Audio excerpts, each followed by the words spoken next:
Hello. Hello and welcome to episode, what is this, 216, 217 of Dissonant Waves, something like that? A lot. Hell It's yes. episode 217, baby. 217. We're here. It's the last regular episode of the year. Yes. My name is Domino, and I was so excited for this. I already went on vacation. Greetings from vacation. How are y'all doing? Um, I am also on my vacation. I am not on vacation. And Trix, I fucking hate you. Why? Because in a week of a gauntlet of 2025 stuff, you did technically pick a 2025 release. Yes. Just 2 hours of no songs that are eligible for it anyway. Nor do we really kind of... No, I did this stuff straight for the love of the game. That Straight for the love of the game. was just... However, it's a 2025 compilation. It can still show up in our top 25 album. That's true. That is Yes. true. It won't, but it could. We got a lot this week. Dominic, Yeah. since you're on vacation, you want me to list everything? If you'd like, sure. Alright, so I picked this week Brick 6 from Sunrun, the self-titled from Limbs May Fall, fanclubwallet Slipping While Dying, This Too Feels the Same from Propaine, Tame Impala's Deadbeat, and the three-way split between bughug, I Will Commit Suicide at the Very Peak of Our Desperate Love, and Short Hike to Ludo.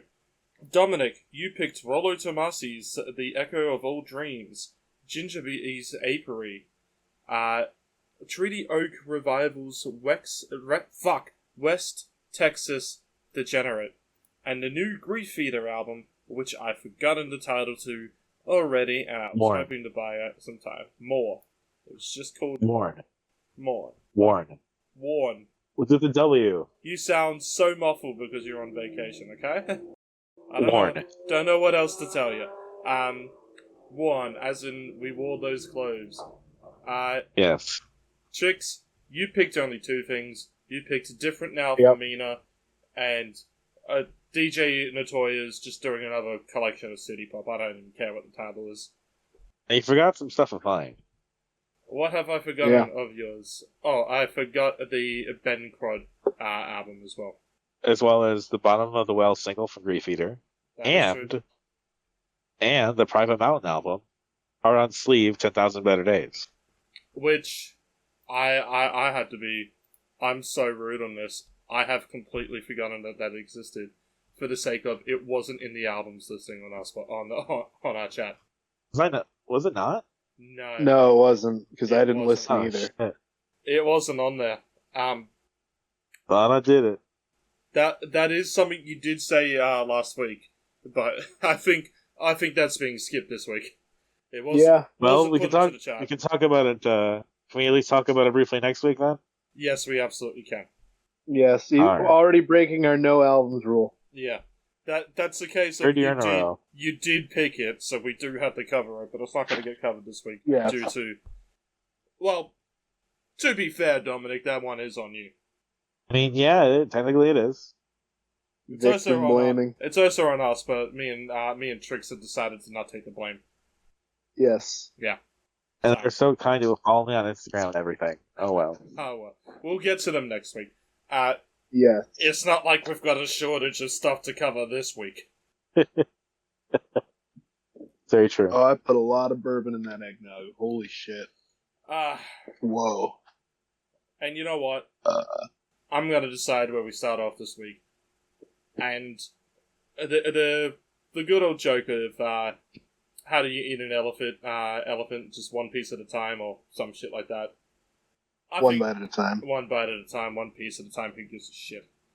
Let's start with something small. Limbs May Okay. Fall, self-titled.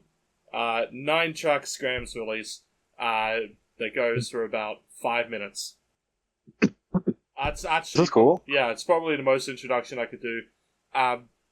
Yeah. The reason I kind of picked this, I can't remember if I told you, Dominic, what this band was. No, I don't think you did. So the relation that this album actually has to something that we've done prior is that this is just series. The Okay. not the current lineup of it, but the most prominent members and some past members of it they've all just decided we'll make a quick Scrams release. That is the context Hell of yeah. why I picked this. Why not? Yeah. Hell yeah. And yeah, I like what they're doing with it. I don't think this is like going to take out the Scrams release of the year or anything like that, but in terms of how They much wanted like math rocky stuff that we've heard in the emo genre this year, I like what they've done with this one. They wanted to do something after Mashed Mountain. I get it. Mm-hmm. Hard to talk about an album like this because it's like, yeah, it was cool for what it did. Yeah, very. Yeah. I mean, the longest song on here is a minute. Yeah. The rest of it, Go listen to the whole thing. You'll be done before we talk about the next album, probably.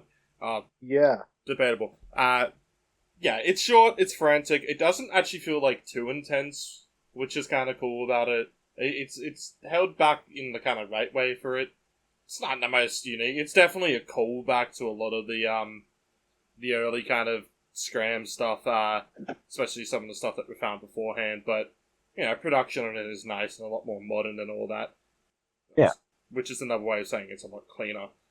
It's in terms of all side projects series could have done. This is a cool little fun thing. They're performing it. By the time this episode is out, they already have. But in the terms of when we're recording this, they're recording it tomorrow. Oh, sorry, playing it tomorrow. With the series Christmas show. That sounds like it would be fun to see it.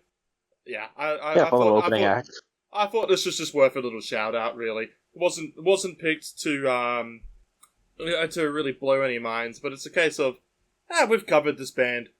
This is kind of cool. Shout this out. It's the end of the year. Get what you can in. Yeah. Yeah. It's pretty easy to call this a blender or a cheese sandwich through the fact of everything's short enough that you can't really take it all, each particular song in. So, yeah, I don't really have a favorite release out of this one. I do not either. It is a cheese sandwich. It is a blender. It is one of those. Yes. Pick which one. But it is. It's a cheese sandwich because it's good. Yeah. Yeah. It's just 5 minutes long and 9 tracks. Yeah. Alright, well that cuts off a bit of the fat already, doesn't it? Dominic, you're on vacation. So what did you like listening to on vacation? I guess that's a good question to ask. Well, let's go with things I like listening to. I thought we could get another one out of the way real quick. Let's just talk about the split. Alright. Okay. Bughug, short hike to Ludo. I will commit suicide at the very peak of our desperate love. This is Sydney bedroom scrams, which, seeming as we've basically had no bedroom scrams in this scene outside of We Will Look Back at You, and they're more claustrophobia pop than they are bedroom scrams. It's cool to see that this is now actually like building up.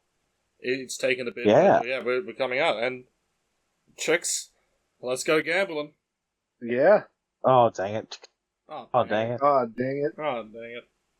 They have a gentle fade on that thing and everything. They really used the hell out of that sample. Yeah. Good. It's a good sample. So, I believe the Spotify has it as everyone's listed on every song, but I believe first one is Bughug, second one is I Will Commit Suicide, and the last one is Short Hike to Ludo. I think that's what it says on Bandcamp. Yeah. Yeah. And I like the other two, but the Bughug song is the best. The Bughug song or the other Bughug song? Yeah. Well, okay, well, there's also the Bughug intro, which is just... It feels like it's a little cartoon song that they've just muffled completely, so it sounds like it's playing off an old TV, and it's cute. But, no, Let's Go is. Gambling one is the best. 777, yeah. 777, yeah. 777. I mean, yeah, it's a cool little thing. They get 2 tracks, so they get more attention in a way. But yeah, like it's an excuse for them to put out a little like self-titled. Yeah. That's good probably for opening their concerts. Yeah. Which I don't think they've played a concert yet. Supposedly they're doing an acoustic set on Friday. I am going to try and get to it, but it depends on whether or not it conflicts with swap meet, and swap meet for me takes over everything. Well, that's just the rules. It's swap meet. Mm-hmm. But yeah, in terms of what this is, it's cool. It's cool to see that a scene that has mostly been American, personally, for this kind of sound. is starting to get its own kind of branch in Australia. Like, I agree. and personally for me, it's great to have it in Sydney. But Australia itself doesn't really have much of this sound. Obviously there's a lot of bedroom DIY stuff that gets made, but not in this kind of like poppy scrams or like hyper scrams way, like you get in a lot over where you are, like the Hey I Love Yous or even the early Your Arms and My Cocoon stuff. Which again, we talked about it sounding like this. Then is still what it sounds like. So they certainly have understood what makes that genre that genre. Yes. How far is Campbelltown again? How far is Campbelltown? Let's see. It took me about an hour and a half to get to Penrith from my area, which is about the central part of Sydney, a little east of it. And Campbelltown is about that far out west, but a lot more south. So I'd say about in public transport, it'd probably take me about 2.5 hours to get out there. Oh. Yeah, it's just not easy. Australia. Well, that's just Sydney. Sydney's like one of the largest cities in the world, like just by region. That's fair. I would like to know why this split is tagged as Yowie on Bandcamp, but I'm sure it's wouldn't it be? Yeah, I think some things can just let be. Just sure, why not? Yeah. Yeah, you want to call it Yowie? Go ahead. Because Yowie hand. Yeah. Mom found the Yowie. It's a cute little. They're ladybugs, but they're Yowie ladybugs. Dominic, I'll be real. I picked this mostly for you. It's cool. It's fun. I enjoy bug. I like this as well. Yeah. But I just knew you would love it more. And I appreciate you. You're thinking of me. Thank you. Sometimes I do. Especially since I picked something else, which I apologize for. Yeah. Favorite for me on this is 777. I don't hate either of the other two songs, so I can't really give a least favorite to them. So I guess I kind of had to give a least favorite to Bughug, the title track, but it's cute. So it's like it's a good split. I wouldn't take this as anything more other than just like finding out what the scene, like the starting roots of the scene, sounds like. But that is good enough reason to listen to it. Who is Bughug making friends with? That's the big question. Yes. I mean, my favorites, again, are the Bughug tracks. I like Bughug. I like 777. I don't really have any least favorites. Favorites for me, 777. I don't hate anything off of this. No real least favorite. Cool. Tricks, me and Dominic have picked something. So it's now your turn to pick something for us. Let me pull up the list. You know what? I have a controversial take. Oh boy. Let's talk about Deadbeat by Tame Impala. What's your controversial take? Growing up is realizing that you don't have to give a shit about Tame Impala, and that's okay. You see, I was wondering what the controversial take would be. That it's like that you didn't like the album, and I don't like Tame Impala in general. Yeah, I'm realizing that's a good controversial one. I think that's fair because in terms of this album, no, this is the one I apologize for. This is boring. Interesting. Dominic doesn't agree. I'm not gonna say that it's not like boring in some ways. It's some really interesting tracks. I like My Old Ways. I like Dracula. I think there are pieces of other tracks that sound really cool, and I begin to agree with them. Yeah, to say that you apologize for this, I don't know, man. I mean, I'm obviously joking a little bit. This isn't like worst album of the year, but there's a lot more that could have happened on this, and I just think back to the Slow Rush. That's the one that we covered. I don't think we've covered any of Tame Impala. Tricks, Tricks, have you actually listened to any of the previous Tame Impala from the song? I have. I have given Tame Impala so many chances. That's fair. That's fair. I cannot get into it. I have tried. Because I like the Slow Rush, but I have not gone back to it since it released. That being said, Lost in Yesterday, Borderline, they still get stuck in my head from time to time. Now, I'm a big Posthumous Forgiveness fan. That's the one song I really, really like. That is a fair song to like as well. In terms of this, I don't think the songs here are necessarily bad or anything on there, but I just feel like this album just doesn't develop into anything. Like, yeah, you say you like My Old Ways and Dracula, but it's like, well, where does the album go from there? And that's it. It's not just an EP with those two songs. It's a lot more than that, but yet, like, not really much more than that. Like he watches Family Guy. That's one of the few things I can remember from this album. There's I quite a can't few even lyrics. remember that. There's lyrics about people talking about him, addressing him as Kevin, which I always find weird. It's just one guy. Like, well, it's like his name is Kevin, and it's like, I don't know what to expect. I guess he just has an artist name. That's fine, but like, I don't know. It's like if Madonna was just dropping her actual name in lyrics casually. Yeah. Mm-hmm. I mean, I just think back though. Like, I know sound changes happen and all that and blah blah blah. So they weren't always going to be the more psychedelic band than they were when they started. And Currents, I think, is like, in a sense, a true kind of like midpoint of where they would go as a band. Because, less I know, the better. It has that moments of psychedelic on it, but I think it's more seen as a disco track. And I think that's almost what this album's trying to be. Is not a less I know, a better, but more heading into that disco direction. But he's still kind of sad. That's the thing. He's not happy. Certainly.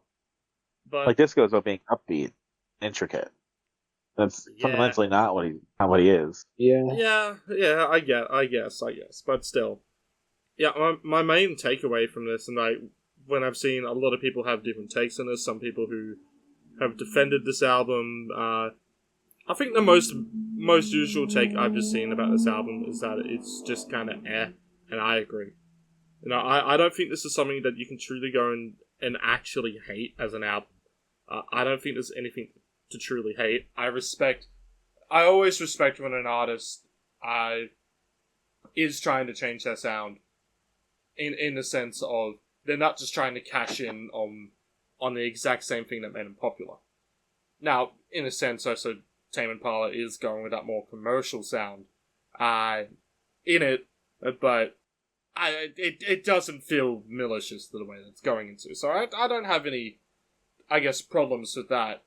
It's just that knowing Tame Impala's kind of ability to, I guess, produce and craft songs, having like songs like End of Summer, which I feel like it's just a lot longer than they needed to be because it just doesn't develop like a long Tame Impala song can. Like compared to Let It Happen, where that song goes through so many different phases in about 30 seconds more time than End of Summer does.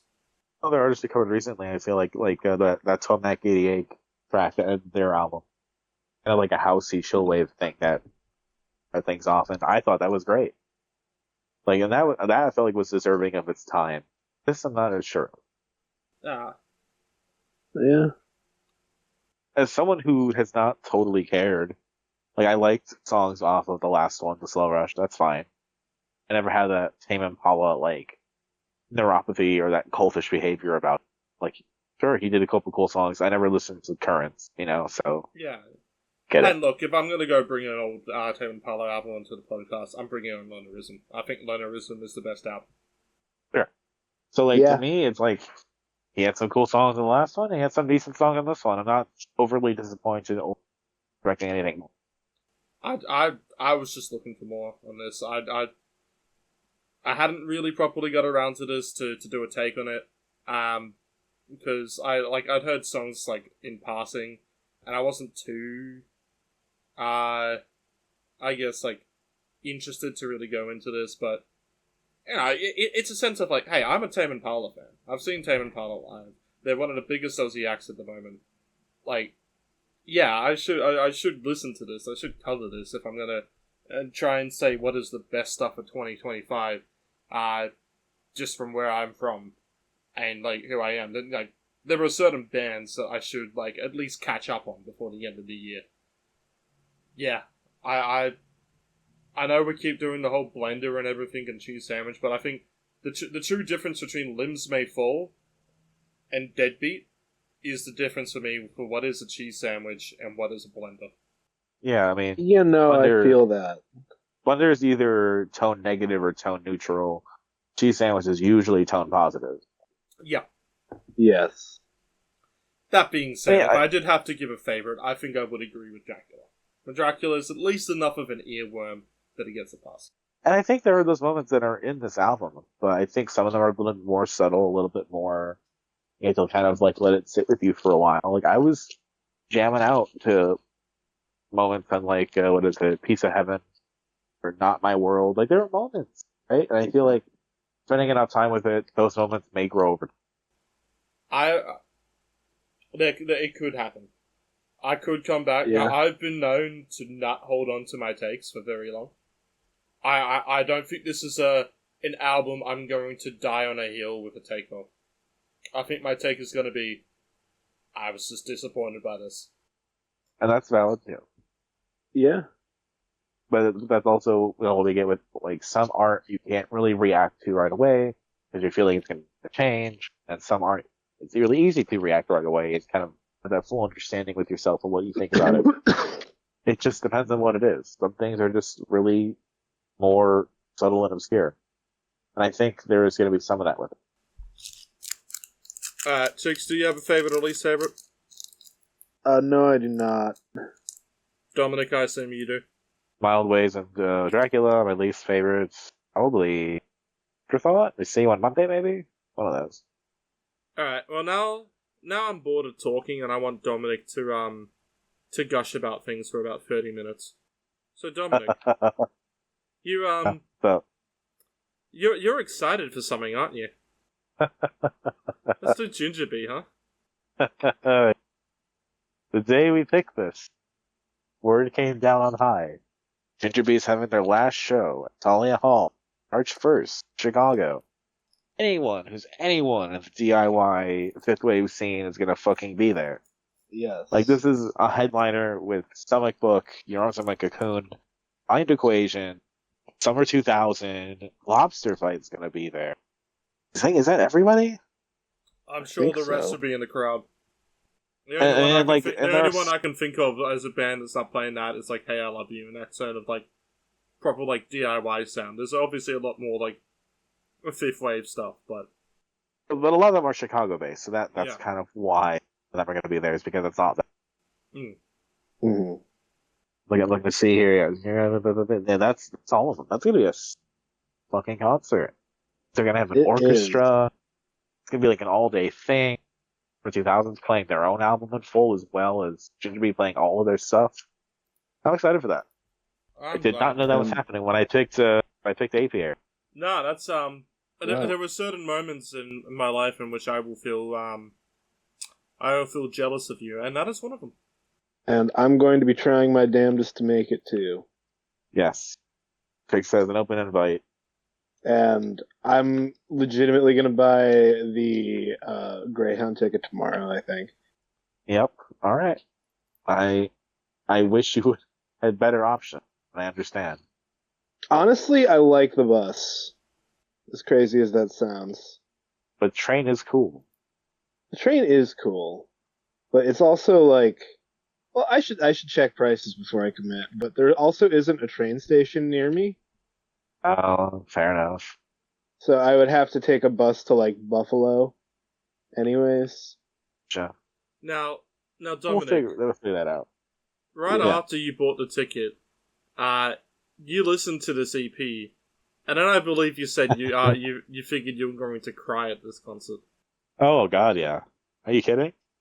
Yeah, I might This is a fifth wave emo band that has a full orchestra, and it's really fucking good. Like, Yeah. I don't know how you mix such angular screaming with such lush or instrumentation. Like, this is it, man. I think the This is the problem, most the airing problem old with with new picking, possible. with picking that split this week is that Yeah. it's I guess its biggest problem for that split is, whilst it's cool to see that we're getting this scene to build up now, this is proof that we have still got a while to go. In what way? There is, I mean, this is basically the accumulation of this scene in Chicago, we'll just even say, for the past Yeah. how many years? We'll say 5. I mean, Blind Equations was going on for a long time. Yeah. I mean, Overall, 5-ish years.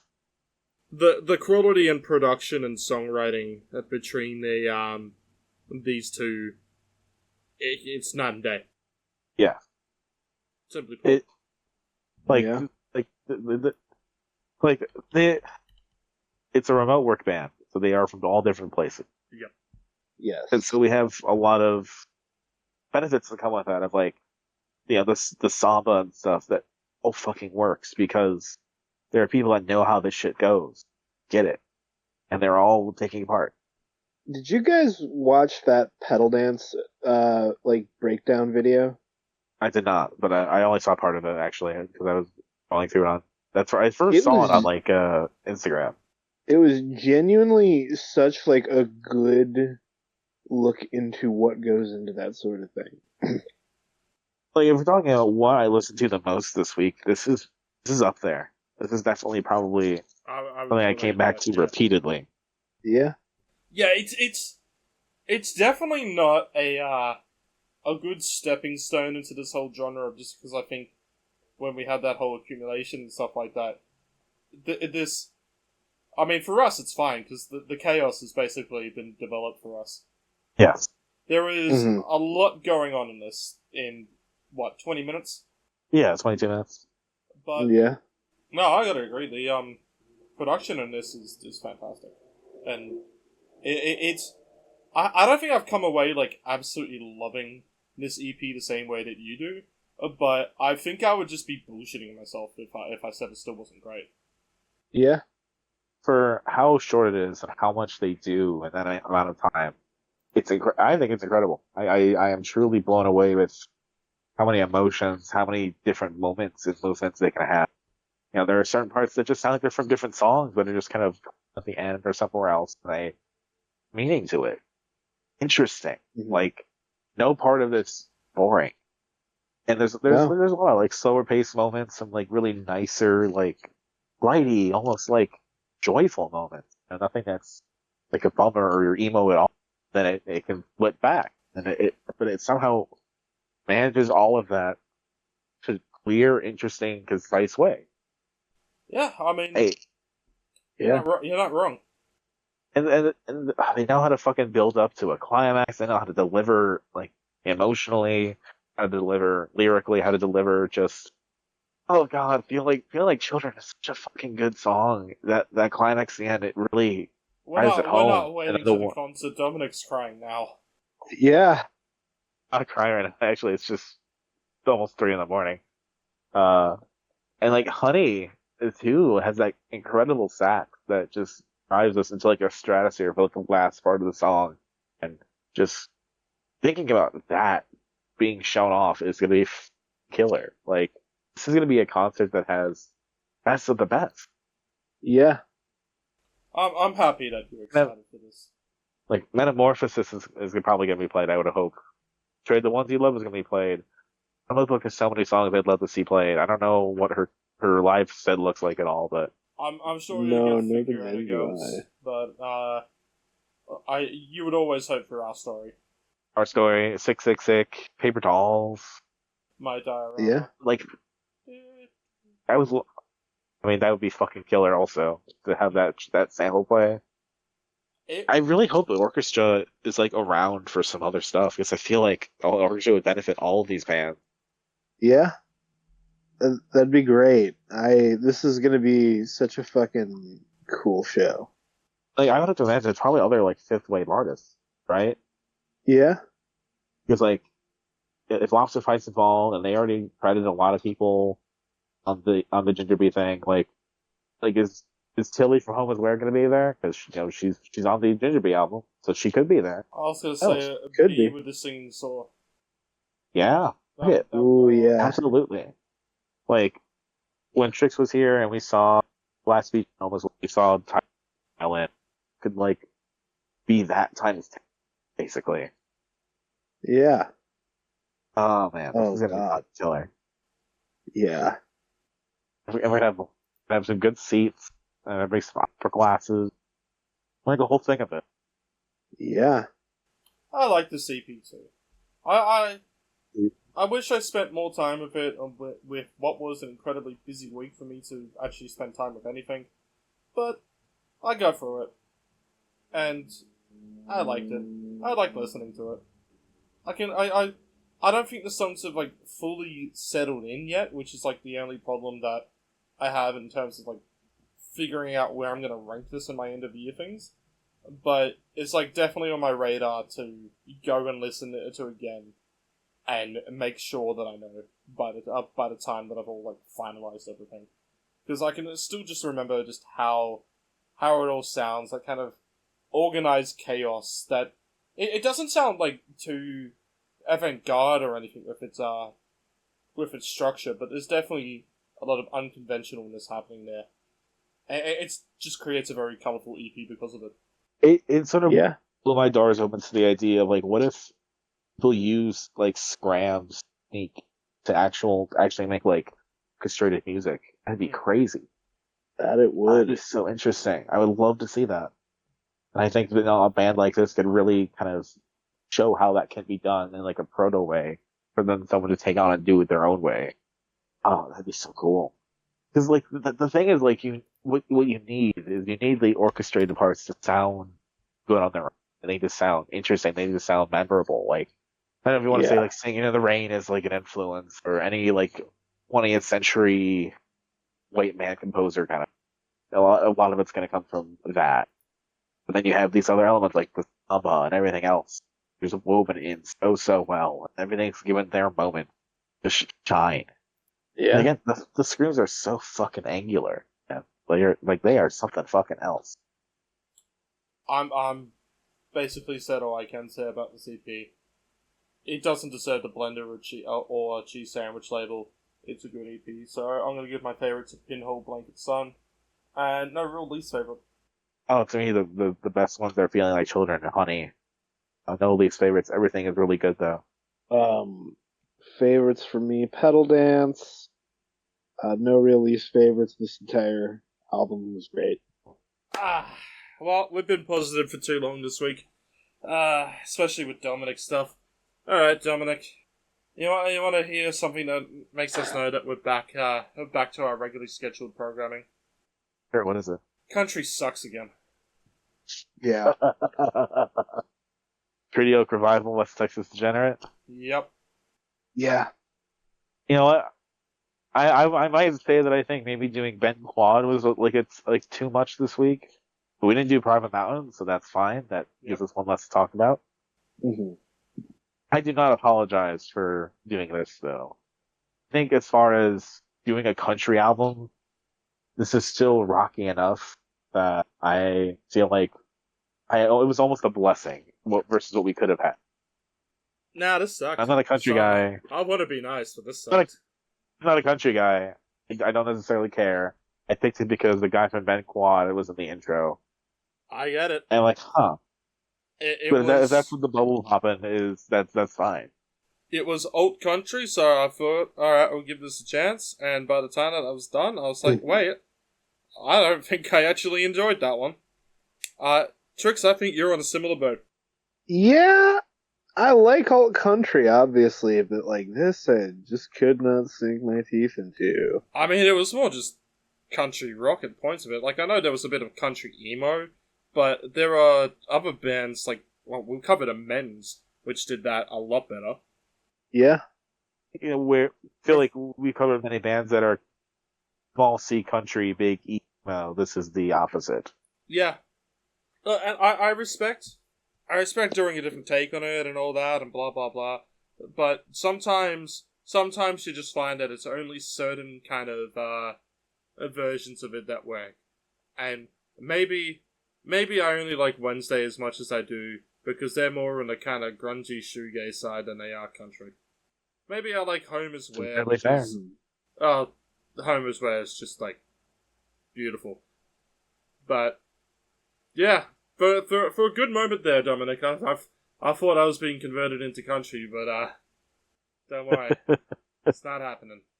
Wait until we do Shaky Graves again next year. Trix, lick my asshole. Oh, wait, that That was the last country album we did, wasn't it? Yes. I like that one better than this. She did. Yeah. Wow. Mediocre Revival seems to have some kind of popularity, a decent amount of streaming notices, but like Shaky Grace is where it's at comparatively. Even I agree. Yeah. I think some of these songs are fine. Like I felt like it started all right. It's like Shit Hill and Port A. I could accept those. And I'm not going to say that I disliked what came later. It just was kind of meh to nothing to me. Like it was fine for the most part, but this is definitely not converting me into a country fan either. In fact, I was more intrigued by the way it sounded more like rock country at times. I think this is the sound that you try to give to people who are hardcore country rock fans to try and stray them a bit away, but I don't think it's going to be successful in it. I want to be nicer to this. I don't want to be too rude, but in terms of just being honest about how I felt about this, I couldn't get any enjoyment from this listen. Yeah, it's that kind of. I wouldn't go so far to say like this sounded focus groups. I don't think it was that bad, but it definitely kind of blended the moments or the parts of country I hate with kind of the parts of rock I hate, with a bit of emo in there, which I guess might have saved it, but not enough. No. It feels long at 48 minutes. Yeah. Yeah. Like the last part of the album, I feel like we definitely cut down some. They chose not to. Definitely. To give some praise, the album art does go hard. Yeah. It fits the vibe of what's going on here, and it feels like this could be an absolute perfect shit post on the shirt, kind of artwork. I did like the last especially one because like from afar, and when you like really like have it shrink down, like I'm looking at it now. The Texas, and it's the way that it's kind of blocked by the bunny ears. Almost looks like it says trans, so it could easily send West Trans Degenerate. Sure.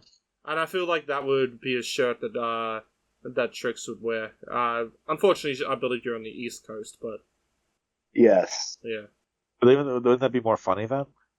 Kind of, actually, yeah. Trix, you want to make one of those like shit posting ones with like the skeleton and the gun? And would just say like West Trans Degenerate. Maybe. I was actually thinking about going to get a T-shirt made tomorrow. Believe it or not, talking with a friend of mine about getting a T-shirt printed with just the picture of Glenn Danzig holding cat litter. That's also a good one. Yeah, I would go for that one first. Okay. Oh no, I thought the outro to this album was at least kind of fun. Okay. Singing out selling crack at the Radio Shack. That was something. Yeah, no. I mean, that was kind of a shit post. I'll give you that one. Yeah. It sounded like a track that Green Day would do. Alright, I no longer give you that one. No, I mean, yeah, you're right. It was a fine little outro for it, but you know, stuff like that really only gets justified when all the stuff before it was worth it. That's true too. More just trying to find decent things to say, because I don't think it was bad, but just I wouldn't say bad is like a really kind of harsh thing to say, but like you know, it's a case of if I was to give this a score, I'd probably give it a bit below average, and to some that's bad, and I don't think that's a bad take to have there. So yeah, this wasn't really enjoyable. That's where I want to leave this one at. I guess the favorite is the outro. Least favorite. Oh, I can't even remember this stuff by track title. It wasn't that type of one where I wanted to see it. So you know what? I think Shit Hill doesn't go as hard of a name as it should. So that can get my least favorite because why not?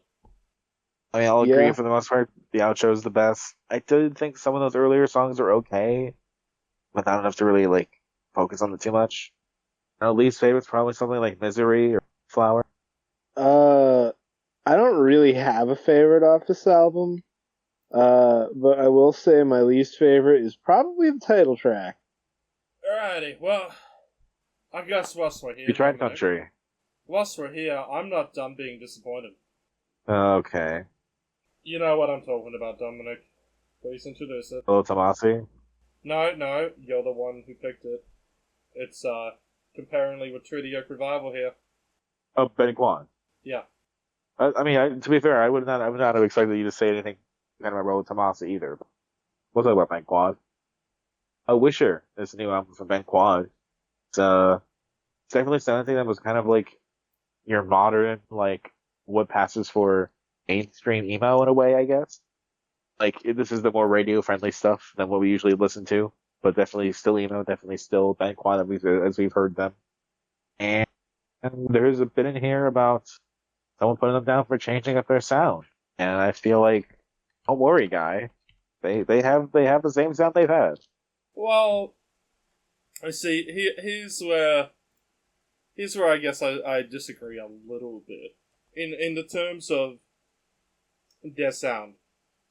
Yes, there is a lot of similarities. I don't think they've changed it up too much, but I want to compare it to like the period of Ben Crud that I really like, which is from when they put out that 2-track single, Hand Signals. Hand Signals, with Would You Tell Picasso to Sell His Guitars? That was my third favorite track of 2023.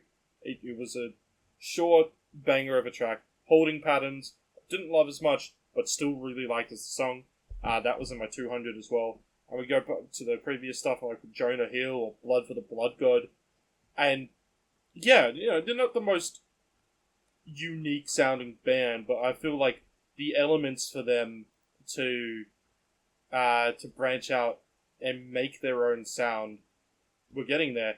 And even despite that, I felt like Would You Tell Picasso to Sell His Guitars, which is so catchy and so fun of a track that I just like loved it all the way to my third favorite.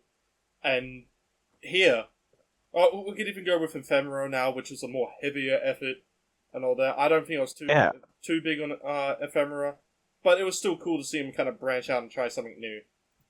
And now, this album I will describe as what I thought Hot Mulligan was going to sound like with their new album, because I was kind of disappointed by the Hot Mulligan album this year as well. But also, this isn't as good as the Hot Mulligan stuff that I liked, and just after a while, I was like, wait, no, this has really just been Hot Mulligan for the whole thing. This just doesn't sound like they're trying to do anything else. They sound like a knockoff in this. And then, okay, well, let's keep going. What would happen? And then classic case of Guy on the Ground Pace. It's like, okay, well, now it's changed. Now they sound like an Origami Angel knockoff. And I didn't want to hate this. I love that Ben Crud stuff that we listen to. But this just doesn't feel fresh. This doesn't feel like them. This feels like they're just trying to now copy the bands that are successful. And all I can think is, what are you doing here? I've seen how you guys can go. I've seen the stuff you can create. And all that fun, all that catchiness and stuff that you had, it's just all gone. Because it feels like you're chasing something else. I wanted to like this. I wanted to at least feel something about it. Yeah. I kind of don't. That's the thing. Like, for an album that's trying to be I think classically emo in like the mainstream sense. Is it Hot Mulligan? Is it Origami Angel? Yes, certain ways. I see argument for both. Definitely Hot Mulligan. No, hold on. Hold on. I'm just gonna even put this out right now. And this kind of like seals the stuff that I'm saying. They've literally just written on their Spotify bio, post-emo band. For those who don't know, Hot Mulligan for a while were also claiming they were the first ever post-emo band. Come on, guys, please. I don't want to be mean. I really don't. It's not in my nature, but this isn't Ben Crud. This is just Timo Hot Mulligan, and surely you guys do this. Yeah. Like, is this their attempt to go, like, fully audience appeal?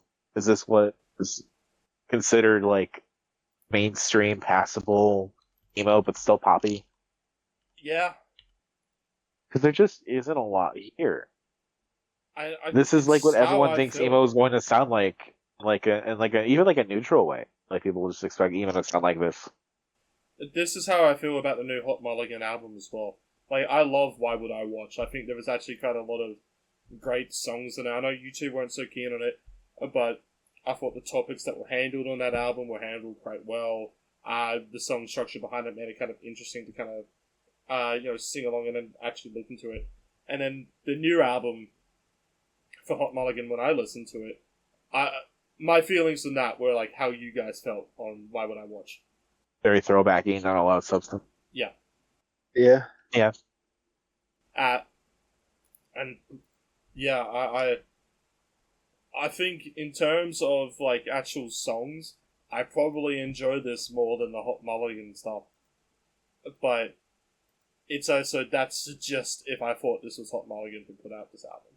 Knowing that it's like what it is. It's like I hate being the person who does the whole comparison to another band and all that as like the main criticism. But like if a Hot Mulligan fan listens to this, they will probably be confused. They'll think it's like, oh, when did this album come out? Right. Mm-hmm. And there are very few times in which I actually say, like, this sounds like a knockoff or something, and truly mean it. But this is one of those times where all I can just think of, this just sounds like a rip-off of something else that's happening. It's something that's more successful that's happening.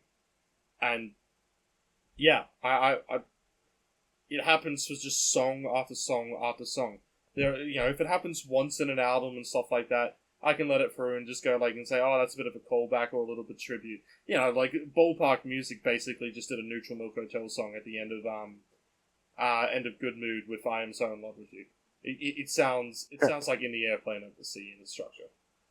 But they're a band which you can kind of tell, it's like, yeah, they're kind of doing that one as a tribute. And the rest of the album doesn't. The rest of the album goes in its own way. So right. you don't go off and say to that album, this is just a Neutral Milk Hotel knockoff. You can go to that song and say it.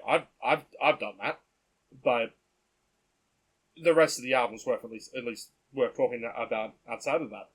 But when it's the whole album, well, what else are you supposed to say? See, the thing is, I feel like the Hot Mulligan ran through me so much. I don't even remember what they sound like, and I've been to see them.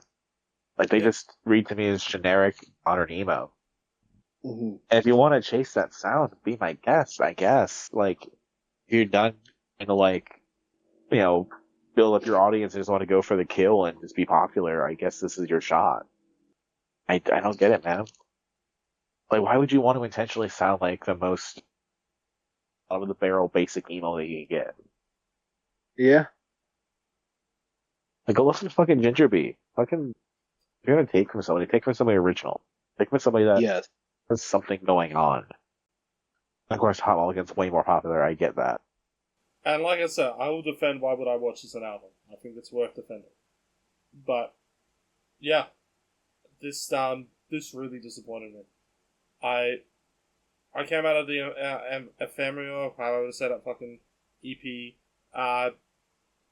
with an okay, saying I'm not really too into this, but I love that they're branching out. But it just feels like all of that work that they've done is just for nothing now. And it was interesting when they were branching out. Yeah. If this was the first time that we had ever listened to Burn Crowd, it would be the last. Yeah. Yeah, it's funny comparison. There was one that you picked a long time ago. Something Room, I think they were called. Sorry, what? Sunlight Room? I'm trying to remember. There was a thing you picked a long time ago. Sunshine, Sunlight Room, something like that. I don't know. Nah. I picked Sunrun this week. No, this was a while ago. The Moving Stills thing? Maybe I can. Whatever album that was, I didn't super enjoy it, and that was the one time we covered it. It might have been The Moving Stills.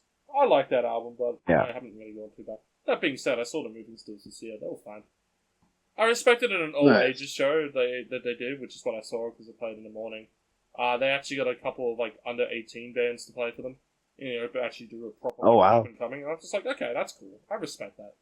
That's really cool. Yeah, even if I didn't really fuck with all the stuff that's happening, it's these are kids. They have that full excuse, and they're all giving it their all. So I'm just looking and going, I respect it. It's hard to shit talk that. Yeah. I mean, there are bands that put the Linda Lindas and help make them a success. Mm-hmm. I have no favorites from this. it's hard to have a favorite from this. It just doesn't do anything. Yeah. It doesn't do anything. Yeah. Well, we have the saying the cheese sandwich is positive. The blender is a bit more neutral or negative.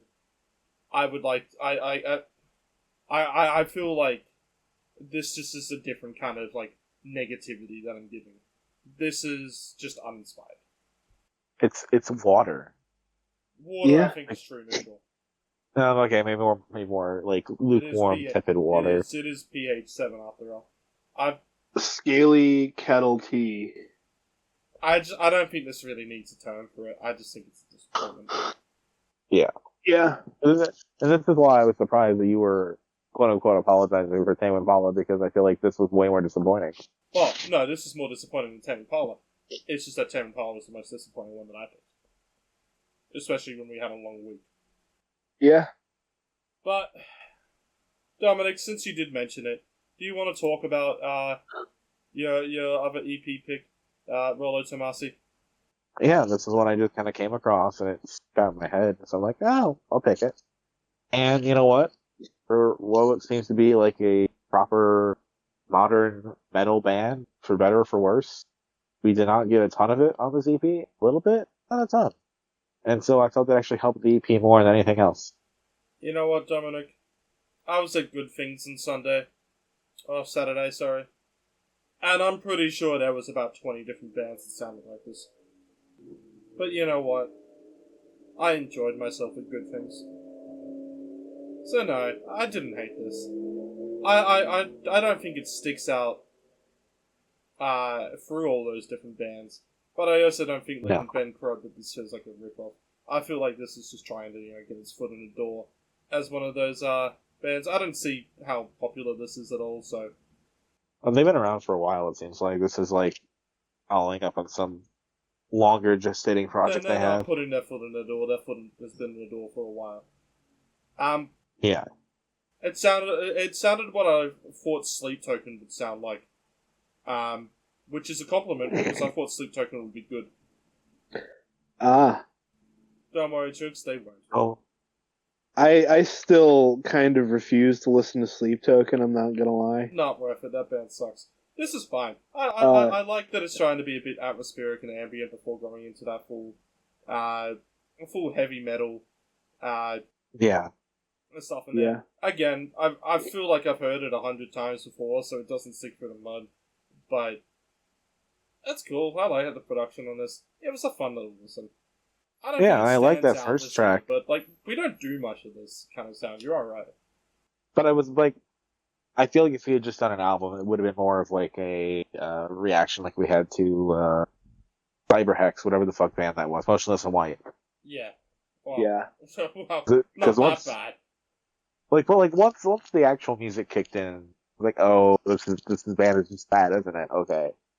Yeah. So the fact that we had like maybe one track that was mostly about, and a 4-track, so pretty varied throughout, I was happy with.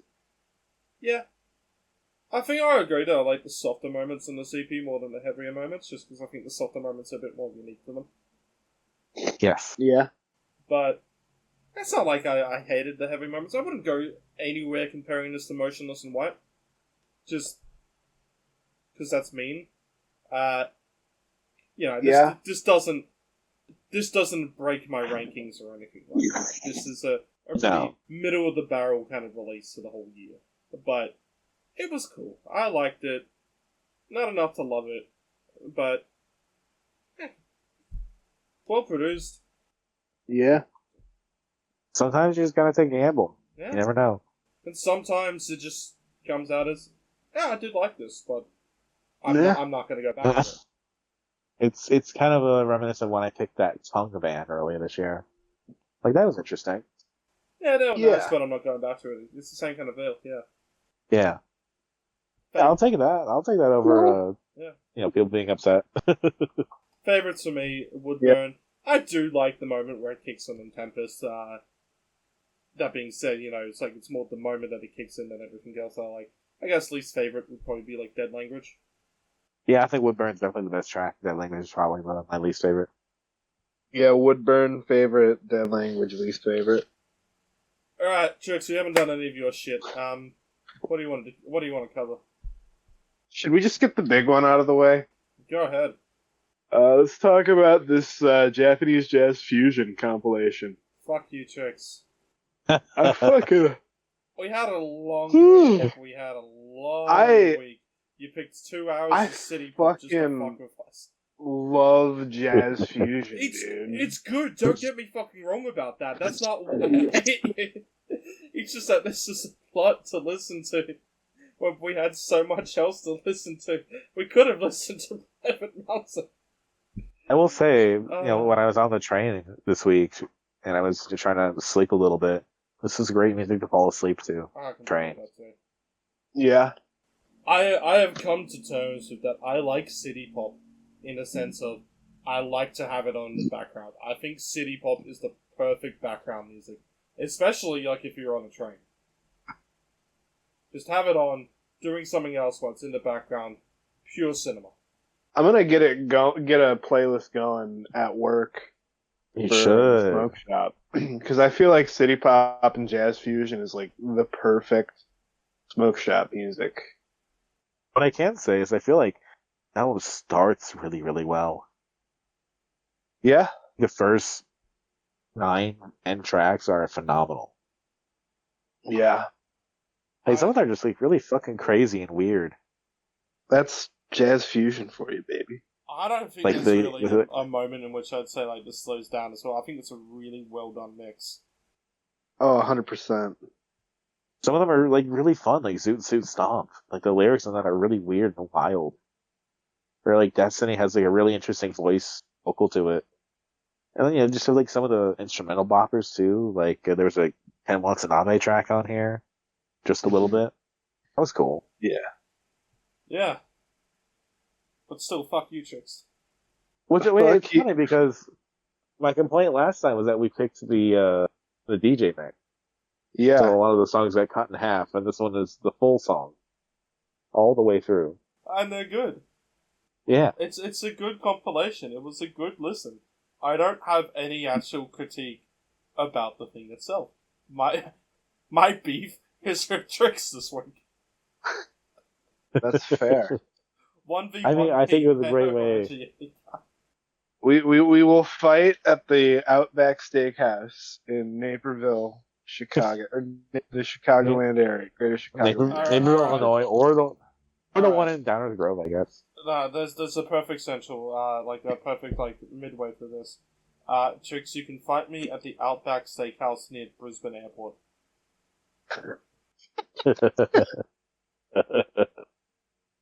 Mark my words. We will go to Outback Steakhouse one day.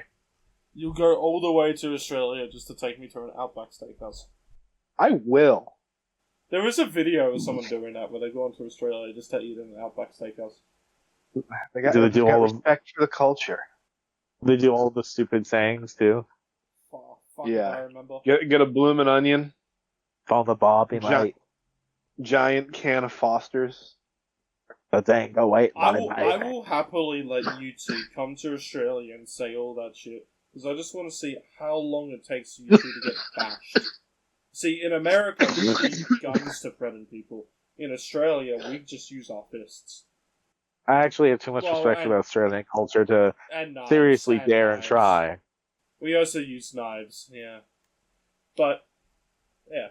Unless you're in a gang culture, it's mostly just knives and fists.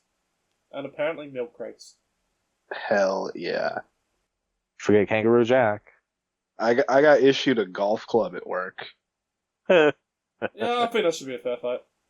Gotta practice your 9 iron. It's like a 6 iron. I mean, 6 iron, 6 bullets in the chamber. There's something there. Perhaps. I'll get the exact number when because tomorrow's my tomorrow's my day off. So Tuesday I will give you an exact number. Hell yeah.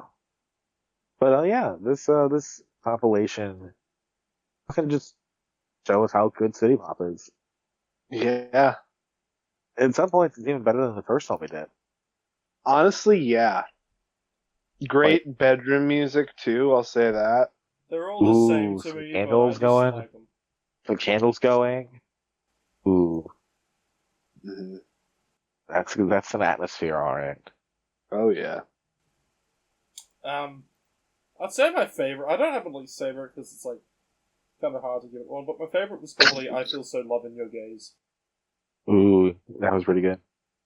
Yeah. I like Angel of the Night. Destiny, Zoot Suit Stomp.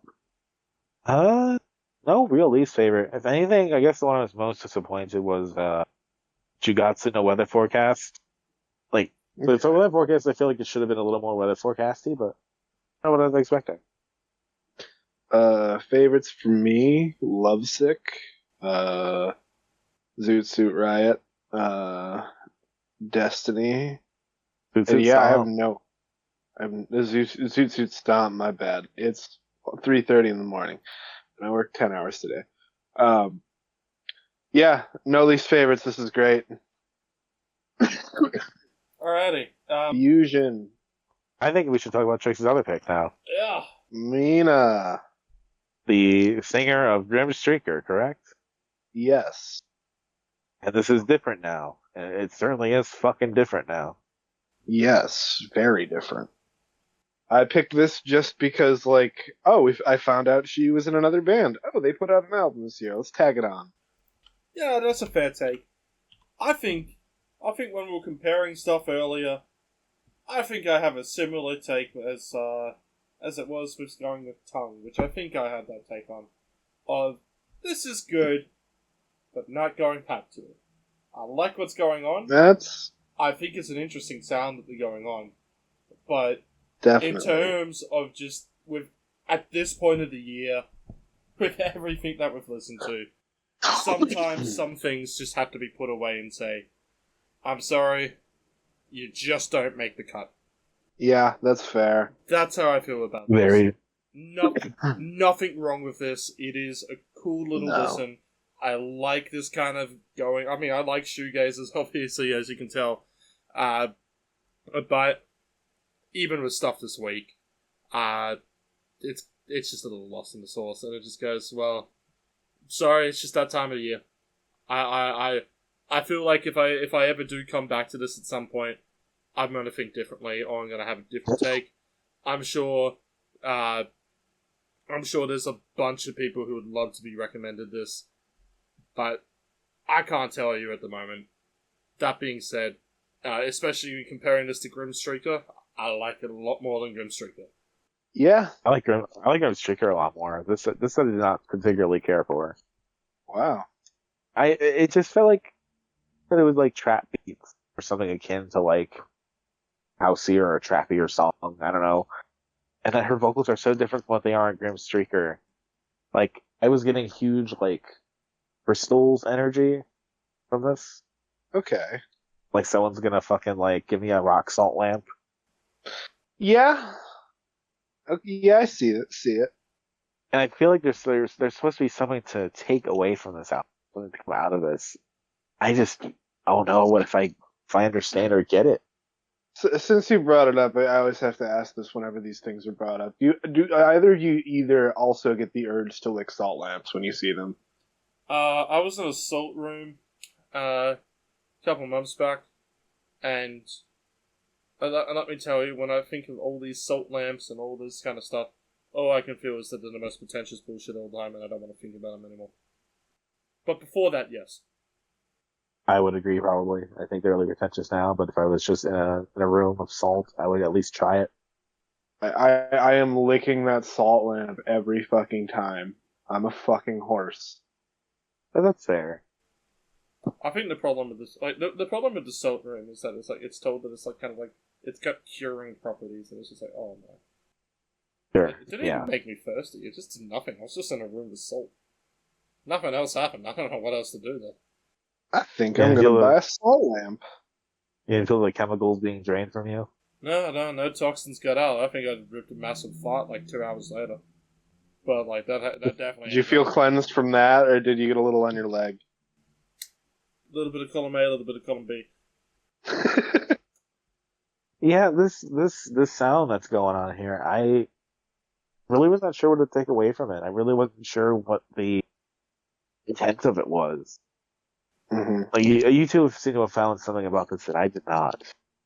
But like, what is this? Is it just shoegaze? Yeah, This is pretentious shoegaze. I wouldn't call it But just pretentious. saying I something. think it's artistic shoegaze. Thank you very much, Trace. Is there a difference? No, it's just nicer to say. But yeah, I think this is pretentious shoegaze for people who lick Himalayan salt lamps. Okay, we agree on that. Excellent. Yeah, but I think the difference is that me and Trix might be more likely to lick a salt lamp. Yeah. I don't know. It's one of those things like you're talking about with something that compared to everything else this week, this just doesn't make the cut. Yeah. My take is, it's good. I like it, but yeah, it doesn't make it doesn't make the cut of everything else that's just been out this year. I feel like if we covered it a lot earlier, if it was probably released earlier, I think this was not too old of an album. August, okay, no, we probably could have covered it earlier, but Yeah. a bit lost in the sauce of this year, but I think it was worth listening to. Interesting find, Definitely. at least. Talking about the larger, noteworthy 01 extended universe. Yes. Seeing where everybody went up. I'm disappointed that the guy from Blasteroid, he now works at Code Academy. At Code Academy? Yeah, that's Yes. wild. I What is found that? his LinkedIn. Is it just like, a place that teaches code, or? Yeah, he like runs part of the site, I think, and he doesn't do music anymore. Oh, that sucks. Yeah, Well, I guess some people give up on the dream. yeah. Maybe I'll have to reach out to him on LinkedIn, see if we can get him on the podcast. Ooh, that Let's just talk about code. 2026 interviews. We get Blasteroid and we get John Hinckley Jr. 26. Hell yeah. I would love John Hinckley Jr. I know we wouldn't be able to ask any questions about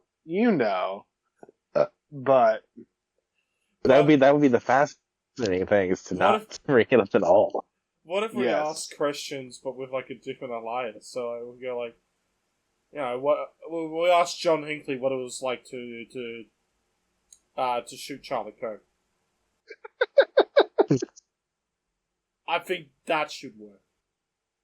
I was waiting so hard for him to post on the day that Trump got shot. We could ask him, what is it like to know Charlie Manson, I guess. Or what do you think of Charlie Manson's musical output? I don't know, that sounds like a fun time. I want so badly to buy one of his cat paintings.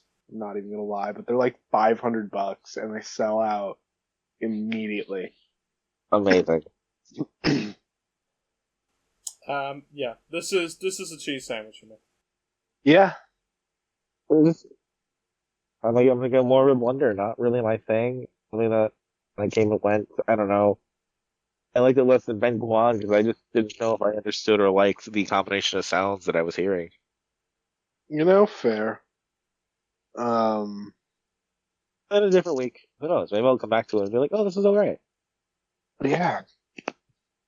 We'll have to keep our eyes open at Meena. Yes. All eyes on Meena. Alrighty, well, we've got still quite a bit to cover here this week. I'm assuming we're going to leave one specific thing that Dominic has till last. So we've got 3 of my stuff then still to cover. We do. Dominic, I'll let you pick the next one. Let's talk about Propaine. Propaine. This too feels the same. Alright, so I picked a couple of Oz emo this week, as you can tell, by the fact that most of my take is my picks this week is Oz emo, except for Tame Impala and fanclubwallet, because one's not emo, and I would say fanclubwallet isn't, but they opened for Algon and Coldwater the other day, so maybe they are. Propaine, more the post-punky side of it. I saw this band back in May, is when I kind of like first listened to the new stuff that putting out. I'd actually heard their earlier stuff a couple years ago, wasn't too keen into it. But they were playing at Season 3, the sound kind of changed a bit. And, yeah. No, I figured this fucks, let's pick it on the podcast. Hey. Jax, you gonna say something? What? Nope. Okay, but Jax is saying something, my bad. No, I'm pretty fucking brain dead. I'm not gonna lie. I thought this one was alright. The vocals is pretty interesting. Yeah, I feel like the stuff that I heard beforehand from Propaine was like, I think it was I Don't Know What I Want. It was the first song I heard from them back when that was released, and that had a very, like, the whole kind of talk vocal stuff in it was happening in that song as well. But there wasn't really that kind of same instrumentation or emo sound coming into it. It just sounded like some Melbourne art rock that was happening. And the evolution from that into this has happened, especially now that they got a little bit more of a punky side happening into them. And I feel it's led to much more interesting efforts happening on this album. Like, a Virgo, the way that's very slow and has that build up to that kind of more shouty outro with shoegazy kind of outro as well. Answers, which is kind of almost has a hook in it. All those little things in between. Like, there were little moments and stuff where they try to do a hook, which is, stands out a bit more because of that, but it's not really an album with, like, choruses per se. Right. Yeah. Yeah. And I really like this kind of start to finish. I think the sound is definitely unique in the whole emo scene that we have here at the moment, which, yeah, maybe you could probably call this more post-punk than emo. I kind of do, but, they've been a part of Kitty Records, they've played with all these bands and stuff with it, so they're kind of a part of the scene. And, yeah, I like it. It fucks. Yeah. This is the part of the week we get to where it's difficult because there were some clear favorites I had this week, and there are some clear things I did not like as much this week. And here we have something that I think is interesting, but ultimately winds up in that middle pack. I wouldn't put this in the middle. I would put this as some of the tough stuff for this week, personally. I feel like maybe it helps that I've had quite a bit of time for everything to grow and be with this album, and that's how it goes by the end of the year, isn't it? A lot of the stuff that comes up at the top is kind of stuff that you've listened to throughout the whole year. You have that bias and all that, but I just love what they do on these tracks. It definitely has an interesting sound. I think that's definitely to their benefit. Yeah. Like, it feels like it has a bit of a mix of, like, all the stuff that makes this scene what it is at the moment. It's got that post-punky thing which we see on bands, kind of like Chessmaster, say, for one, or Pictures of Yuki has it. We have kind of that slowcore and shoegazy vibe that goes on at moments, but then it feels like they're all incorporated instead of being kind of what defines their sound. I can agree with that. Mm-hmm. You go first, sorry. Instead of beating a dead horse, I was also detecting a little bit of a tiny bit of Stillhouse, a little bit. I can get what you mean. Like, we're kind of the vibe of it. I wouldn't say it with, like, the structure that Stillhouse Plants has. Yeah, no. Like a vibe or like a tonation or something. But I just love the way that songs contrast in this as well, and it leads those moments to just, like, pop out a lot more. The closer, Sanctuary, which kind of, like, ties back, Virgo, which has the constant line of, like, why are you still running? And then Sanctuary opens with, when I am running, kind of thing. It has that kind of callback. Feels like it's closing out the album well. Nothing overstays its welcome on this. Like, it's not even a long album. It goes for 28 minutes for 9 tracks. Mm-hmm.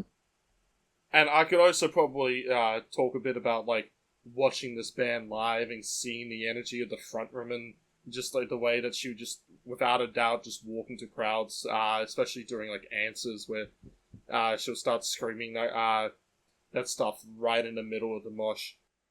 Hell yeah. Yeah. Yeah. I have the CD as well, which has got on, like, a metal case. It's like the CD cover, which they literally burnt all on the road trip up to Sydney, which I think is just fucking funny. That's rad. Yeah. Hell yeah. So a whole DIY effort that this band has, this whole clean production despite all of that, and just the sound coming.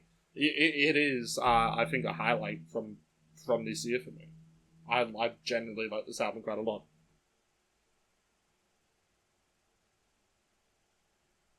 Well, you two have gone silent, which means that you two have nothing else to say, and which all I can say is, fuck you, I disagree. It's just fun. I like it. It's just, again, it's one of those things that, in a different week, probably would have more chance to breathe for me. Yeah, we're in the gauntlet right now, and the gauntlet kind of limits us. We don't really have, like, that underscores moment or anything where, like, all the songs are very much, like, out there in a sense of, that can get into, like, a quick... Or even with, Joy, Valence, and Brave, when we first did that was pretty late in the year. Yeah. And that's the case if, like, everything sticks out a lot more. And these aren't the type of, the albums that do it. But for me, it was GingerBee. That's the thing. Oh, yeah. Well, that's the EP that I'm going to say with albums here. For me, to them, that's their second album. That's what they keep saying. Yeah. This is an I Became Birth situation, if nothing else. Hell yeah. More than they say that as their first album, but yeah, we call it EP. Yeah. We'll fight about it later. That being said, my favourites from this, Virgo, Answers, and Sanctuary. I think my least favourite's probably something like Crash. I will shout out Lemonade. Oh, Lemonade was a good track as well. I don't know if I have a least favorite necessarily. Favorites, Lemonade, no real least favorite. Let's talk about Sunrun. Sunrun, baby. Yeah, alright, so we covered Sunrun a bit ago with the Crossing EP, which I thought was a really good kind of like short EP of a band that was made of basically a bunch of dead bands from the 10s in the whole previous era of Australian scrams, especially in Sydney, bands like Oslo, Pinch Hitter, blah blah blah blah blah. And the short EPs that they had were kind of like a good short burst of showing, okay, here's all of them trying to bring their previous sound kind of more into the modern day and just doing short little bursts of it to see how they go. So now the album's out and the question is, can they keep this going for a full album? I would say yeah. Yeah. Yes. This is really good as well. There is some true highlights in their admittedly already short discography still on this record. Compare this to Limbs May Fall, which I think that is, whilst it is a cool little record on there, it is, the same thing happening for quite a period of it. Whilst here, it feels like they're branching out and letting these songs be different sounds as well. Like, the slow Fishtown Diner PA after that kind of interlude track that just effortlessly flows into the hardcore track that is Diminish. Yes. The post-hardcore that happens in Sharko and 5 Weeks as well. Like, it's all grounded in a sound, but it feels like it's still branching out somehow into different moments and different genres. Like, it's at some points it is emo, at some points it's hardcore, at some points it's the in-between. And yes, that's not like the biggest branching or biggest everything ever, but on something like this, that is what it should be doing. It should be showing the for 23 minutes. Yeah, what to do with this and go through it. It's not trying to stray far and be a compilation. It's trying to be an album. Yeah, this does a lot better than the Ben Quad album and being an album that does interesting different things. Yeah. And even then, like, it calls back to Crossing a little bit. Like, Fishtown Diner PA kind of sounds like is similar name to Days, Ohio. Yeah, a little bit, yeah. A little bit. But I like that, like, interlude track in Fishtown. I thought that was a really wonderful part of the record. Diminish was cool too, but I think there's something about that interlude that I thought really worked well. And it's rare to find an interlude that I like context of the record, I would say. Especially for an album this short. Yeah. Yeah. Most of the time it's like, you don't even fucking need it. This album does also go with the emo trend of using samples in it. I don't think it's overused or anything in this. Some of it seems to have a bit of a political tone to it as well. Like the first one, the first sample in there kind of pokes fun at how news media talks about strikes, and it's kind of like priority of it. So it doesn't talk about like why the strike was a thing or anything like that. It just talks about, oh yeah, bin collecting has come back for Christmas. Let's celebrate that. They kind of do. Yeah. Yeah. That's, yeah. Trying to go for the feel-good story when you should really encompass the whole story. Yeah. Always how it is. Yes. And I love the thing that I loved about Crossing as well was just like how their different voices would all go, and like they all have a different. Whilst they have like some similar sound to their voice, that's just Australia, I guess. So yeah, they all utilize it differently, and it creates like a lot of contrast in who's singing and all that. But it also means those moments, like even on the opener in Sharko, where all the different vocalists come together and they're doing it differently at the same time. It stands out so well. Like you have the drummer who's got the more hardcore vocals. You got one of the guitarists who has one of the more kind of just normal singing, one that's a bit more screaming with that, and one that's a bit, I guess, you find out what is the difference between screaming and shouting, I guess, in that point. But yeah, you have very similar styles, but because they're working with each other, you can just tell those distinctions. It feels like it's comparing like an apple, like red apples and green apples, but then also like there is a good difference between a red apple and a green apple. That's true. Yeah. So, yeah, no, this is just them proving that they can still do it for a full record. Yeah, and honestly, good on them. Sometimes with bands like this, it can be difficult. Even I don't know, for like a band like Speed, I feel like it was a little difficult to get really to a full album sound. So Sunrun doing it as well as they're doing it is great. Yeah. Favorites for me of this one, Sharko is an absolute highlight. Fishtown Down at PA and Diminish and 5 Weeks. If I had to give a least favorite, I'd probably give it to Grid. I like SSB and the Fishtown Diner PA. Least favorite's probably Grid or Gust. Favorites for me, Fishtown Diner PA and Sharko.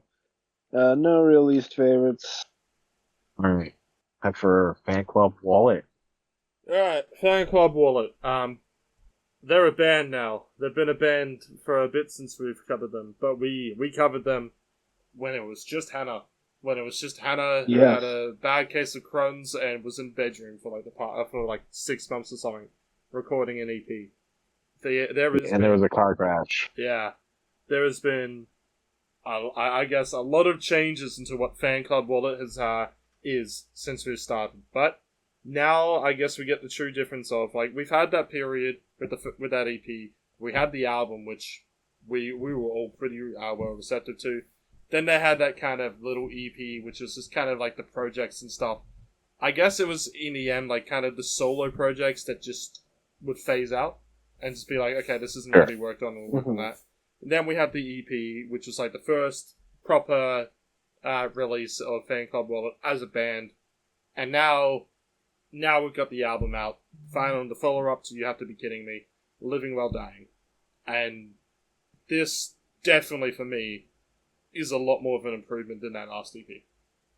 Yeah. I was feeling kind of lukewarm on that, to be honest. Wow. I feel like in the same way that I really resonated with that OK Cool album that you guys did, I did not vibe with this as much, but you guys seem to have. I think this is a case of like I still think there's cracks here. Don't get me wrong about this, but the band's now kind of like I felt like that EP was a bit too kind of simple. It wasn't really going into what fanclubwallet was as a sound or anything like that. And I think this does branch. I kind of dial a bit back into going like, okay, this is the fanclubwallet sound. Let's try and like use the band to make that, because like the band was doing that already when it was the solo band, when it was a solo act and it was a backing band. So yes. I felt like they've correctly dialed that back and then used that to make the album, and it sounds a lot more clearer. And there were some great moments on here. I think there isn't that same love that I have for You Have to Be Kidding Me, which even you, Dominic, actually quite enjoyed, which I think is probably the most you've enjoyed a fan club wallet at this point. I think I enjoyed the body painted lines, whatever. Maybe I could be wrong, but regardless of that, yeah, I don't have the same love, but I also can now finally go back to seeing those moments in fan club wallet in which I did have that love in the first place, which I felt like the last two EPs I didn't really have that on. That's fair. Like the melancholy stuff that happens in Do-Over, and the way that flows into a completely like happier sound, a new distraction.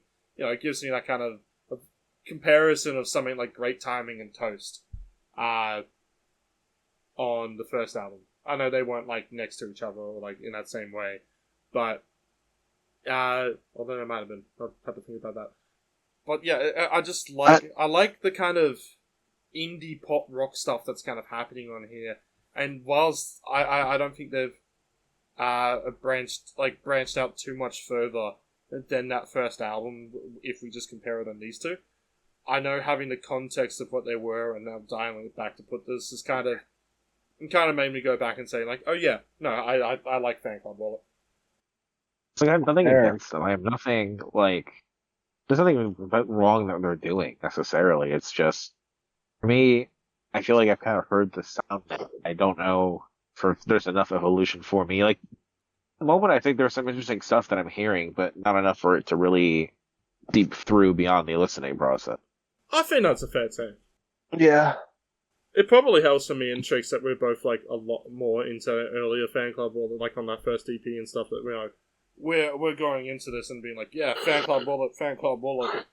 Oh, I mean, yeah, definitely. Chicks, you seem to be quite receptive to this. Yeah, I enjoyed it. I couldn't tell you any specifics because of the gauntlet, but I remember just generally enjoying this. We pull up the track list. It also doesn't have it as 4 a.m. Yeah, fair enough. Yeah, We haven't got much. we're getting more this through week. it. We're almost done. And yeah, I think we can say we talk about what gets lost in the gauntlet, what wins in the gauntlet, and all that. And it's helped by the fact that we've covered a Fan Club Wallet before. That definitely Yeah, saves so it. And it's we definitely covered most of their, if not all of their stuff. and when I can pretty safely say, having given this album a couple of listens, you know, it's not going to end up in my top 25 this year. I think this is one of those albums of like, you go and say like, okay, this is good, but we have had so much better this year, and that kind of sucks to say, but it's also like the important thing to say is like, this is so good. Like, it's good to see that like they're figuring out the kinks that they have whilst working as a band, especially in the creative process. It's giving me like a bit of hope that they're going like, as we go on, we're going to see a lot more happen out of this, and we'll probably get to that same level of quality or same level of love that we had whilst this was a solo project. That's probably Likely, yes, I think so. Yeah, probably a very simple thing to say about it. It's probably not the hype that they were expecting on this album, to be honest as well. But you know, it is still a good album. There were some highlights off this one. Personally, my favorites for this are Do-Over and New Distraction. I also really like Guts. I think and the close of Me Time was also a good little track. I think my least favorite's probably something like Head On this. I like Me, man. I like Know You Anymore. Because again, some of the moments I'm like, I love the Hell I Know or Years, things that intrigue me too. It's no least favorite, really. I'm gonna call this a good cheese sandwich because it needs a couple more spins in the oven. Alrighty. We've only got one more thing this week. Yeah. Ooh, me too. Dominic, It is introduce it. It's okay, yeah. It is Griefeater. It's their first album, Warn. Technically a December release, so it's kind of straddling the lines because I managed to get it early and make sure the others had access to it early if they wish. Hell But yeah. this is the culmination of everything. This is all the way back to listening to Cardinal Heart. This is it, baby. We're So- here. This is the first album that Lucas has released in his career. So, I said to you, Dominic, I said I wasn't considering this in 2025. It's officially released in 2026. getting an early release, I feel like this is kind of a bit unfair for that. But it's also, I feel like, would have been unfair to this album. Because I think this is something that I am going to have in rotation this year. Yeah. But in terms of, would it currently break my top 25 albums? No. I think I can say, Interesting. having listened to this, and I said I would promise I would tell you where I'd place it if I thought it belonged in my top 25. And I'm just looking at the stuff that I have currently in my top 30, and it has been a fucking strong year. Like, I'm sure if I branch this out to top 50, yes, it would be in there somewhere. This is a good album. But I'm looking what's even just in my top 30 at the moment, and I go, I can't safely say it breaks that for me yet. So that's why it's probably best that this is considered in the 2026, because I think it's going to get a bit more of a chance that way. That's totally fair. I think this is an you remember excellent when start you to two? 26. I just want to point out. You remember when you two weren't too big on Val and Soho? Then we interviewed Griefeater, and they said they were big fans of Val and Soho. Yeah. I just wanted to point that out because fuck you two. This. Trick, what did you say? Go Tricks first, sir. What? She You had said something. I was yawning. Yeah, she forgot. Well, okay. I'll say what I was going to say. Griefeater, they're like inspiration of Val and Soho and stuff like this. Like I can see this band would fit perfectly in the Oz Scram scene. Like their take on shoegaze at the moment, like it feels like okay, this feels like what's happening over here. Isn't that kind of funny? Yeah. Yeah. For all the time. It's a band that's in Chicago that should, I feel like, be associating with a lot of the Chicago bands that we've already listened to, but has not so far. Yeah. So it's kind of giving its own little like Australian kind of like we're doing this too. But we know that Griefeater has done this because this is what Griefeater has done as long as they've existed. Yeah. And like I'm just gonna put the bottom of the world single, like cover this as well, and just say like, yeah, no, especially when the streaming stuff happens and that. I was like, oh yeah, I can definitely see a band like this playing at the Lord Gladstone. Mm-hmm. And they have like a producer this time, so it's not just them doing it all themselves. So it's like someone else gets a little chance to play around with what they've got. Who is the guy? Yeah. Hey. Who knows? Seth Beck, who has done stuff for The Fever Haze and Greet Death. Don't know that producer really, but I think it works really well. I mean, yeah, I would agree. Yeah. I think the production in this, like, it's good, but it's not overly clean or anything like that. It helps for what the sound that they're doing is on here. Yeah. I think some of us were a little bit disappointed by the second EP for once. Yeah, I don't think I like this as much as I like their first EP, but I definitely like this a lot more than the second EP. I think I like that first EP a lot. I think this album kind of answers for the first time, what is a band called Griefeater supposed to sound like? Like, what vibe, what tone is that? Yeah. And songs like Casket are definitely what a band like Griefeater is supposed to make. Like, there's something about purity of those vocals mixed with, like, how dirgy it gets. It's sick. Yeah, I mean... Yeah. This is a good album. I'm very happy with how this sounded. It's one of those cases of why doesn't it make the top 25 anyways? It's just been a really good year. Like, yeah. It's not my favorite this week even, as well. But it feels like there were some weeks this could have been.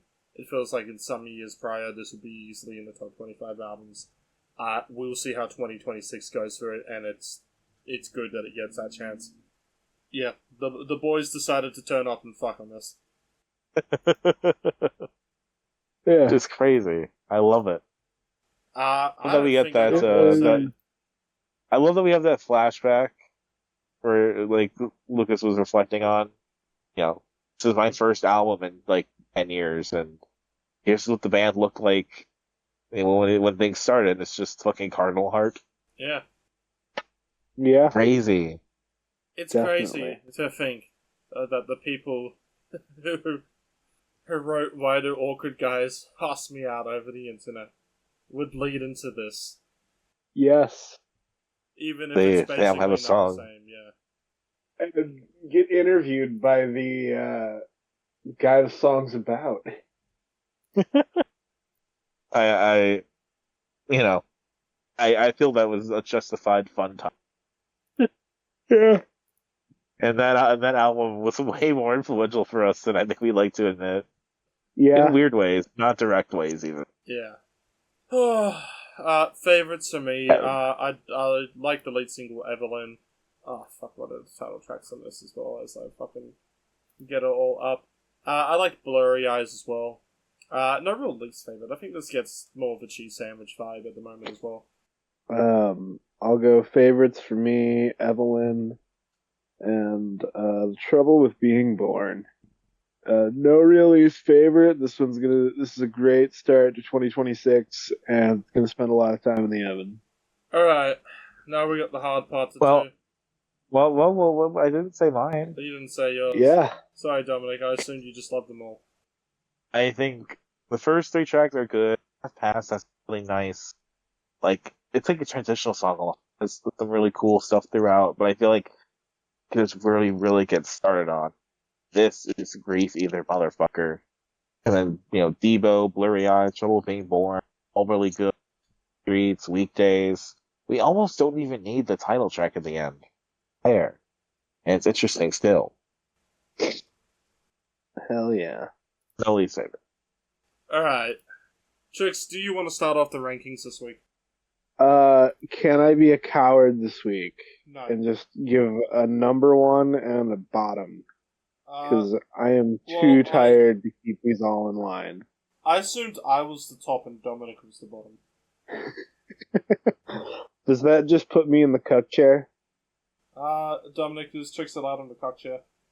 That's me I'm in on the the bottom. corner. If you want to, That's me in the cuck chair, stroking my erection.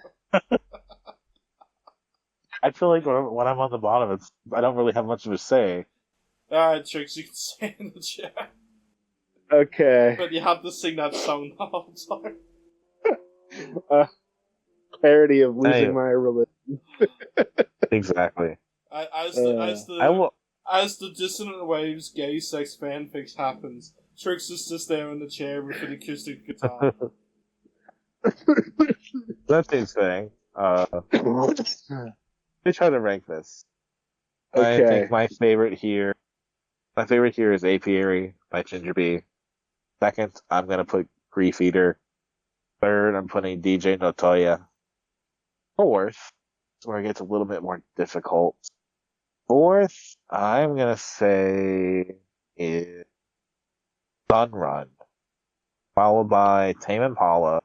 5, 6, Propaine, Stefan Limbs May Fall, fanclubwallet. 9, Rolo Tomassi. No, yeah, I was right. 10, the Trio Revival. 11, and Quad. But I'm forgetting the split. The split, I'm gonna put the split up, like, somewhere between Sunrun. Yeah, somewhere around Sunrun, and then Meena. Cool. I'm gonna put, at very last, I'm gonna put the Ben Quad. And then above that, I'm gonna put Trio Revival. Then above that, I'm going to put Tame Impala. Then I'm going to put Rolo Tomassi. Then I'm going to put... This is where I think it all starts to kind of get a bit good. I'm going to put Meena there.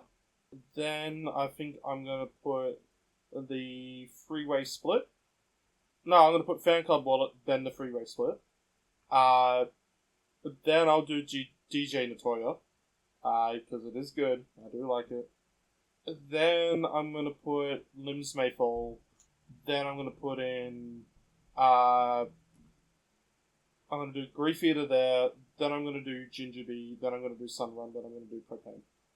My bottom is West Texas Degenerate. and my top is GingerBee, but Griefeater is a close second. Yeah, that's right. Yep. If this week was just GingerBee, Griefeater, and DJ Notoya, we'd be eating good. Yeah, Now, we would. Next week, we weren't gonna do anything, but we forgot to do something this week, and that's a bit on everyone.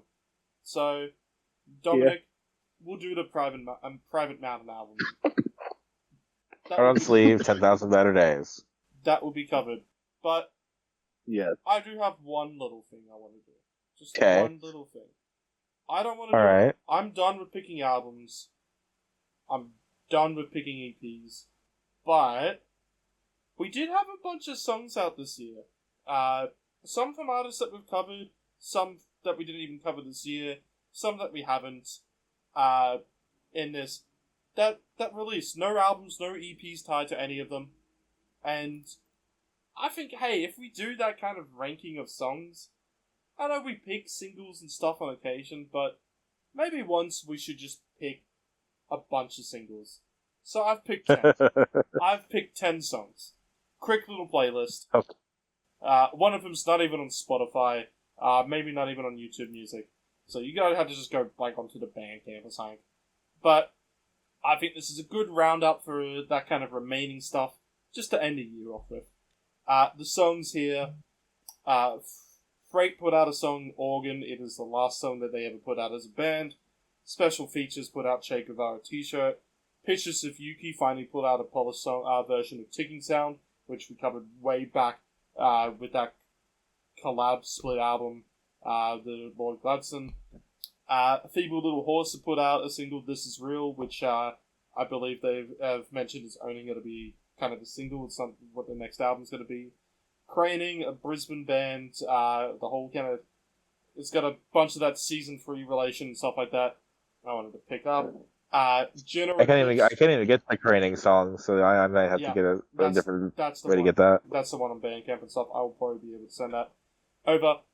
Juno Eclipse, there was only one other song we didn't cover from them, Dominic, and that's the collaboration song they did with our mutual friend, VCR. Sober and Dirty Harry, Sober with On Your Side and Dirty Harry with Japan. These are bands we haven't covered before, but I put out some singles. I figured, hey, just cover them in that. And then the last two ones in here, Bigger Boot has a collaboration song with Friends and Indie Girl Wants to Listen to Your Song. And the very last one that I put on here, well, not on the title stuff, but like very last one to say, which is a song that was released in this cycle, but we never talked about because nothing else happened with it. The Weekend Run Club, The Bottom Song. Hell yeah. Well, now I know what picture I'm going to use for next episode, because there's the picture in Cameron, Bigger Boot. Here we go. I can finally get to use that. But, yeah, that'll be cool. And I'm going to make sure I put down the links to that Private Mountain album. There's no excuse next time. So, with that will be all the stuff that we cover as a normal thing. I think that should be a quick, 10 to 15 minute little cover session, and then the rest of next week is all we're going to be ranking everything of this year. I know previous times, especially for you two, I've hidden kind of what I've had in my top songs. I will plan to actually have it finished, and don't give a shit. We'll give you two spoilers of what the top 25 songs is each. Hell yeah. My plan is, personally, and not everyone does it the same, we don't care on this podcast, I will have a top 25 albums, top 10 EPs. I have a top 200 songs, but I'm not going to go through all 200. I'll probably meet you with the albums and the EPs, but the songs we'll see. Yeah. If I could get a list of every album and EP we've covered. No. I can do that. On your horse. Okay, thank you, Domino. Because I'm going to do another vibes-based ranking. Hell yeah. Okay. Oh dear. And I'm God actually damn going it, to the vibes-based ranking ended up with Petite League on top again. How did that happen, Trace? I have undeniable proof that Petite League was my number one of the year. I'm not gonna lie. With that, I've been Ritalin. I'll plug the old Scrimes directory. I think that's the most important thing I can plug in my lifetime at this point. I've been tricked, and you can catch me in bed. I'm Dominic, Domino. I am going to enjoy some vacation days. I'm going to get back to editing. You can find me editing this podcast, most likely. It's a 2-hour recording. Have fun. I afraid no bed. I afraid no sleep. Alright, Good that's going to night, do it for everybody. us. Good night.